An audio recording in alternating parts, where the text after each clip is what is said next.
Muito bem-vindos a mais um Cafeína e hoje o tema é FII Infra, uma modalidade que ainda não é tão conhecida assim no mercado, mas que vem ganhando espaço na carteira dos investidores. Vocês já investem nessa modalidade ou sabem as particularidades desse instrumento financeiro?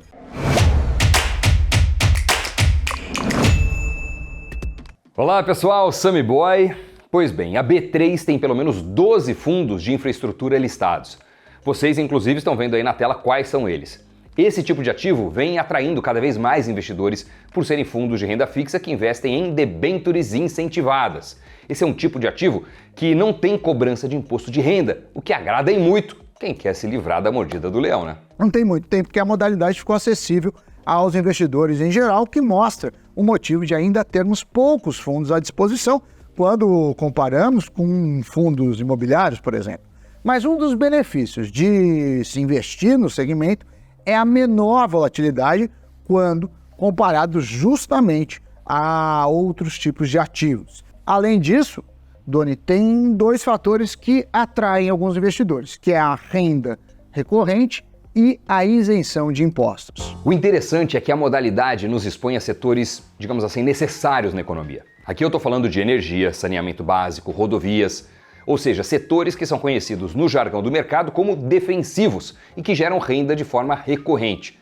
Quando você investe em fundos de infraestrutura, o seu dinheiro está atrelado às debêntures, que são um instrumento que as empresas têm para captar dinheiro, né? É um empréstimo para essas empresas. Então a gente está falando de hidrelétricas, transmissoras de energia, concessionárias, ou seja, são setores que dão uma certa segurança ao investidor. E como empresas de setor de infraestrutura, para prestarem qualquer serviço, possuem um ativo por trás delas, seja um porto, uma estrada, linhas de transmissão e por aí vai. O FII Infra, que financia esses projetos, pode usar esses ativos como garantia dos empréstimos às empresas. E essas garantias são caras e preservam valor ao longo do tempo. Outro ponto a ser destacado é que os contratos do setor de infra são de longo prazo, para não dizer longuíssimo prazo, o que traz certa segurança. Imagine um contrato de 30 anos para uma empresa de energia que prestará um serviço a um preço determinado, claro, que corrigido pelo IPCA. Olha como é possível prever o fluxo e, por conseguinte, a renda desse ativo. Agora é claro que a gente está falando de um produto que não é o Tesouro Direto. Aqui o investidor empresta dinheiro para uma empresa e não tem como colocar a mão no fogo por nenhuma companhia. Então tem mais riscos e até por isso é comum os FII Infras ganharem do CDI e dos títulos públicos em termos de rendimento. Mais riscos pedem maiores retornos. Ainda assim, os setores aos quais os FII Infras estão expostos acabam trazendo alguma segurança adicional. Para quem gosta de renda recorrente, pode-se dizer que os FIIs Infras são mais uma opção no mercado. Periodicamente, eles distribuem os juros recebidos das debêntures como rendimentos. Lembrando, né, que eles são isentos de imposto de renda. E entre os dividendos de fundos imobiliários e fiados entregues em todo o ano passado, os FIIs Infras ficaram na segunda posição pelo levantamento feito pela Monet. Eles entregaram um dividend yield de 11,4% aos investidores, isso em 2022.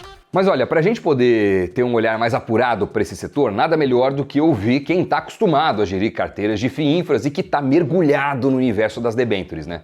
Ainda mais em um momento delicado em que muito vem se falando de risco de crédito. Vamos ver agora uma entrevista com o gestor da Esparta, que vai ajudar a entender melhor as particularidades dos FII Infras. Pode rodar. Estamos aqui hoje com o Ulisses Neme, que vai nos ajudar a esclarecer o universo de FII Infras. Muito bem-vindo, Ulisses, aqui no Cafeína. Oi, Janaína, tudo bom? Obrigado pelo convite. Vamos tentar, né? Mas é um assunto que eu acho que tem bastante coisa para a gente explorar, muita vantagem para os investidores. Eu invisto meu dinheiro nesse tipo de investimento. Vamos ver. Perfeito, e até há muita dúvida se apenas investidores qualificados podem investir em FII Infra. Então eu queria que você explicasse se é verdade, se é fato ou fake, E o que é um FII Infra, para quem talvez que está nos assistindo aí pela primeira vez e não faz ideia do que seja? Perfeito. Toda vez que o pessoal vê um bom investimento, eles já acham que é para qualificado. Isso não é verdade, né? Então, esse daqui é um exemplo de um fundo que ele é bastante eficiente, que eu particularmente gosto bastante, que tem isenção de IR para todos os investidores, pessoas físicas, né? E que pode ser investido por qualquer investidor, né? Que qualquer investidor pode comprar cotas de um FII Infra, né, listado na Bolsa, né, na B3, por exemplo, ou mesmo aqueles que estão disponíveis em outras plataformas e bancos. E aí, eu já queria até emendar, porque a gente teve recentemente uma crise de crédito que acabou atingindo Americanas.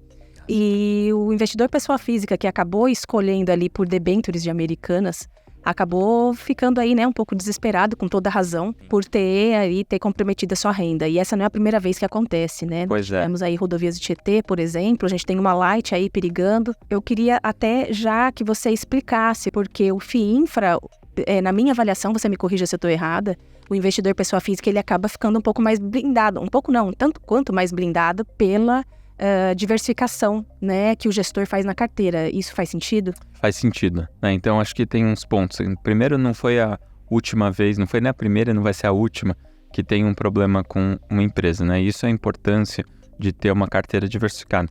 Quando você investe direto numa debenture, é muito difícil você montar uma carteira muito diversificada, né?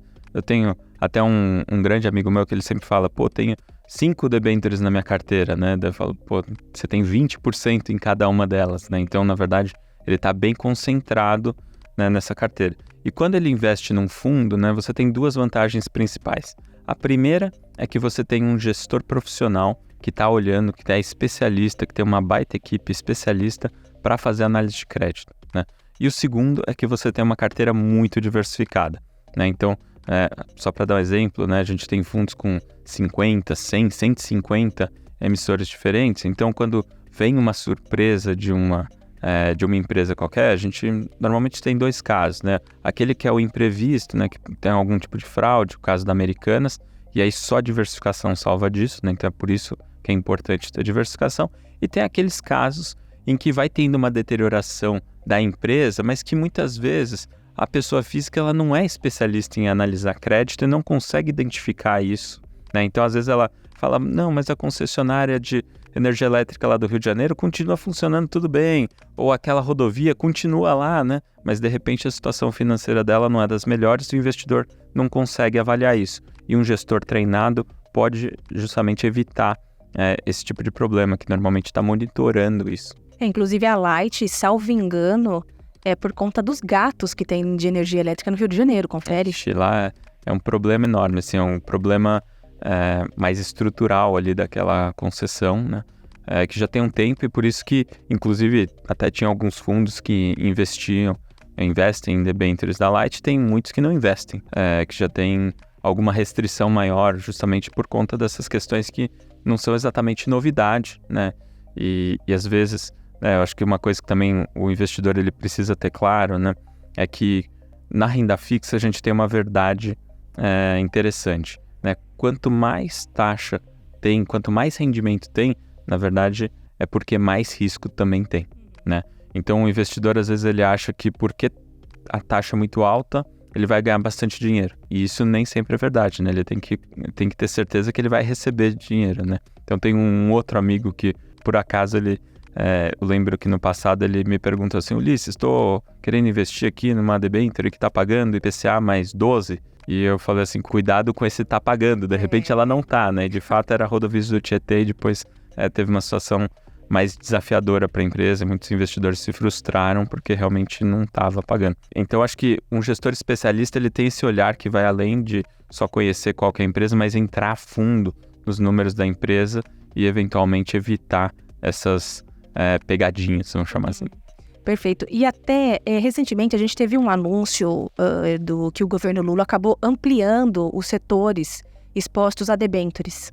Eu queria entender se isso também se aplica no caso de FII Infra, se eles acabam tendo essa maior exposição ao maior número de setores. Perfeito. Vão se beneficiar, né? Isso ainda já foi a medida, né? Mas isso leva um tempo até que essas empresas, empresas desses setores que passaram a ser permitidos, que inclui, por exemplo, saúde, educação e alguns outros tipos de investimentos que são bastante importantes, né, para o que geram externalidades muito positivas, né, para a sociedade, e que por isso o governo tem um interesse em incentivar o investimento nessas debêntures, né? Isso são oportunidades, né? A gente recebe elas muito bem como gestores de fundo, a gente pode ter oportunidades nesses segmentos, tem uma isenção, não um incentivo, Exato. então acaba sendo muito bom para o investidor também. E aí, quando a gente vai analisar o potencial dos FIINFRAs no mercado, né? Como é que você enxerga como gestor ali? Como que a Sparta também está enxergando o potencial Olha, da modalidade? a gente vê o tamanho das deficiências que o Brasil tem em infraestrutura, né? Então, assim, é meio óbvio, né? Qualquer um que, desde pegar uma estrada, condição dos portos, de transportes de maneira geral, de saneamento, né? A gente vê como falta investimento em infraestrutura no país e isso tudo são oportunidades, né? Ao mesmo tempo são oportunidades, mas precisa de alguém financiando, né? E são investimentos de longuíssimo prazo, né? Para construir uma linha de transmissão, para financiar uma obra de saneamento, né? O retorno disso se dá ao longo de muito tempo, né? Então, precisa de fato de um incentivo para financiar esses investimentos de longo prazo. E ao mesmo tempo tem uma grande vantagem, né? Que o setor de infraestrutura, né? Ele normalmente é regulado, né? Então você vê que tudo que eu comentei aqui, né? Estradas, rodovias, saneamento básico, energia elétrica, são todos segmentos regulados, né? E o órgão regulador, né, ele está sempre tendo certeza, né, fiscalizando como que andam essas empresas para ter certeza que ela consegue reduzir o risco dessas empresas e daí possibilitar que tenham financiamentos de longo prazo, né? Então, uma das coisas, o que a gente gosta no setor de infraestrutura é que junta oportunidades de investimento com incentivo, né, que é a isenção de imposto de renda, e com a segurança que os reguladores trazem para esses segmentos. Bom, agora muitos podem não conhecer a Sparta, né? E eu queria que você falasse um pouco da história dela e principalmente como é que ela faz a gestão de debêntures, desde quando, né? A gente estava até conversando aqui antes, né, nos bastidores aqui, e eu achei algumas coisas que você falou bem interessantes, assim. Perfeito. A Sparta tem 30 anos de mercado, né? E ela foi criada, acho que isso é sempre importante os investidores saberem, ela foi criada para investir nossos próprios recursos, né? Então, a gente hoje investe nos fundos nas mesmas condições dos investidores, né, que estão investindo nesses fundos, então tem um alinhamento total de interesses. A parte de crédito especificamente, né, tem mais de 10 anos na Sparta, né? A parte de debêntures de infraestrutura, né, debêntures incentivadas, a gente já tem cerca de 7 anos que a gente investe nesse tipo de ativo, então a gente conhece muito bem como que funcionam esses ativos, quais os setores, as empresas, né, como que é a dinâmica de negociação desses títulos, né? Então a gente consegue buscar oportunidades, né? A gente consegue identificar oportunidades, né? Justamente pela experiência que a gente tem fazendo isso, né? E atualmente a gente tem cerca de 8 bilhões de reais sob gestão, né? E uma parcela expressiva disso na parte de infraestrutura, né? Vocês já passaram algum perrengue? Já passamos muitos, né? E acho que isso é o que justamente traz um pouco daquela... tem aquelas cicatrizes, né? Traz aquela casca mais dura, né? Pra gente enfrentar, né? Afinal, a gente tá no Brasil, a gente já passou por desde lava-jatos da vida, né? Impeachment e crises, recessões aqui, pandemia, né? Enfim, a gente tem uma coleção, né, de crises aí no mercado, e eu acho que um dos pontos positivos é que a gente já tem essa experiência e passou bem por todas essas situações. Tivemos muitos aprendizados já ao longo do tempo, né? Então acho que tudo isso joga a favor, né? Hoje a gente acha que está numa posição muito mais interessante para lidar com todas essas eventualidades ou essas incertezas que podem acontecer, né? A gente acaba tendo uma postura normalmente muito cética das coisas, né? Como defendendo os interesses dos investidores e nossos também, claro, né? A gente acaba sendo uma postura muito cética, assim, né? Eu quero receber meu dinheiro e quero o meu retorno, né? Claro que tudo sempre da maneira mais correta possível, mas sempre desconfiado para não entrar em qualquer história, não entrar em qualquer situação que eventualmente possa ter um risco exagerado ou muito assimétrico, né? Sim. Então a gente já acumulou bastante experiência com isso aqui no Brasil, né? Brasil não é para amadores e até o passado é incerto, né? Já tem uma célebre frase. Pois é, atribui ao Pedro Malan, né? Exatamente. E eu queria falar, na verdade, de um outro FII Infra da gestora que é famoso. Nós já fizemos aqui no Cafeína um programa que é sobre o Juro 11. Então, eu queria que você me falasse um pouco, inclusive, da rentabilidade dele em 2022, como é que foi, distribuição de rendimentos e por aí vai. Perfeito. O Juro 11, de fato, assim, acho que é um fundo que teve bastante sucesso, né? Hoje tem uma base, são mais de 15 mil investidores já nesse fundo, né? A gente teve um retorno excepcional em 2022, né? A gente teve um retorno de 18% do fundo e distribuiu praticamente tudo isso em rendimentos, né? Então dá na média ali entre 1,25% e 1,5% ao mês que a gente distribuiu ao longo de 2022. Então, assim, eu diria que temos uma base de investidores bastante satisfeita, né? Com certeza. E esse ano a gente já pegou um cenário um pouco mais desafiador, mas eu costumo dizer também que esses investimentos todos, né, eles não são investimentos de curto prazo, né? A gente está falando de crédito privado, tem que ter um horizonte de médio a longo prazo.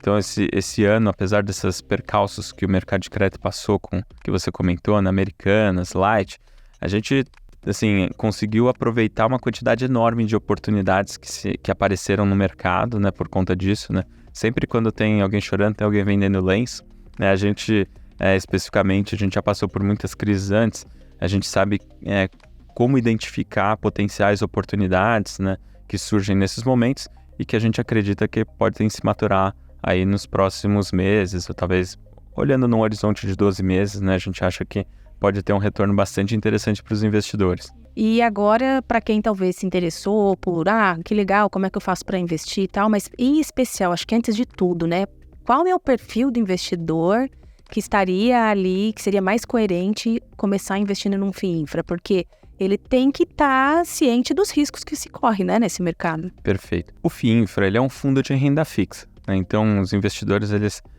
assim, normalmente ele vai fazer parte da parcela mais conservadora da carteira dos investidores. Mas todo fundo de crédito, né, ele pode ter alguma oscilaçãozinha. Então, eu já costumo dizer que para aquele investidor ultraconservador que não vai suportar ter um rendimento abaixo da poupança em um determinado mês, não é para ele. Acho que, nesse caso, é melhor ficar na poupança e outros investimentos com nível de risco muito, né, muito baixo. Tesouro Selic, alguma coisa assim. Às vezes um título direto de um grande banco ou de uma instituição que o investidor confia. Então, acho que esse é o melhor caminho, né?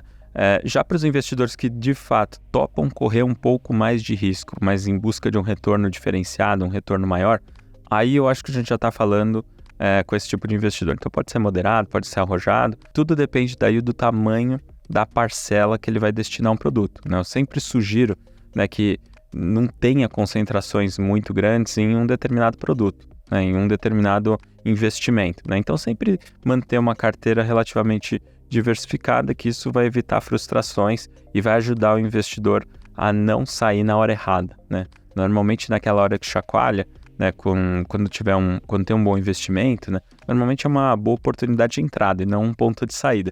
Se o investidor se assusta e já quer sair, aí é o pior momento possível, né? Vai transformar aquela perda temporária numa perda permanente, né? Assim, é o pior que pode acontecer. Então, para ele não cair nesse problema que ele mesmo pode infligir para ele, né? Acho que é sempre interessante que o investidor ele tenha esse horizonte de longo prazo, tenha uma diversificação adequada para não cair nesse tipo de comportamento que pode ser bastante ruim. Mas talvez aí para aquele que já tem um perfil mais arrojado, que quer sentir maiores emoções aí que o mercado dá, já seria ótimo, Sim. Desde que já tenha, lógico, né, outros investimentos, Perfeito. Reserva de emergência e por aí vai, né? Perfeito. Assim, eu sempre enfatizo, né, crédito não é para reserva de emergência. Exato. Né? Mas para o investidor que tem realmente esse horizonte maior e quer um retorno diferenciado, pode ser uma alternativa bem interessante. Perfeito. Então, gente, muito obrigado. Ficamos por aqui. Muito obrigada. O café ainda está sempre de portas abertas para vocês. Um prazer. Muito obrigado a você. Valeu, Ulisses, pela participação. E pergunta a você que nos assiste. Já investe nessa modalidade? O que acham de investir em debêntures por meio desses fundos e sem pagar imposto de renda? Conta pra gente, deixe nos comentários, aproveite, se inscreva no canal, ative as notificações, esmague o like. E dito isso, Doni, partiu Giro de Notícias. Produtores de lítio estão cada vez mais preocupados com o fato de que atrasos nas licenças de minas, escassez de mão de obra e inflação possam prejudicar a capacidade de fornecer metal de bateria suficiente para atender aos cronogramas das montadoras. O lítio é agora um dos metais mais procurados do mundo devido aos planos agressivos de eletrificação da Stellantis, Ford e outras montadoras. Até então, o metal era usado principalmente em cerâmica e produtos farmacêuticos. A Azul inaugurou na sexta-feira uma nova rota que conecta Belo Horizonte com Fort Lauderdale, no estado norte-americano da Flórida. Serão 3 voos semanais. A Flórida é um dos principais destinos dos brasileiros nos Estados Unidos.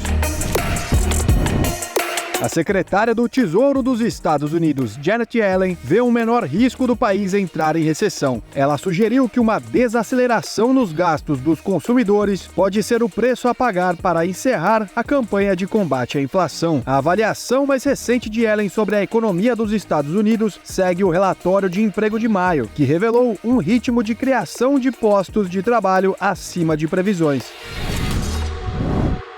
É isso, pessoal. Notícias giradas. Muito obrigado a você que acompanhou o Cafeína até o finalzinho. Muito obrigado a você que já é inscrito ou inscrita no nosso canal Invest News. Isso é super importante para nós.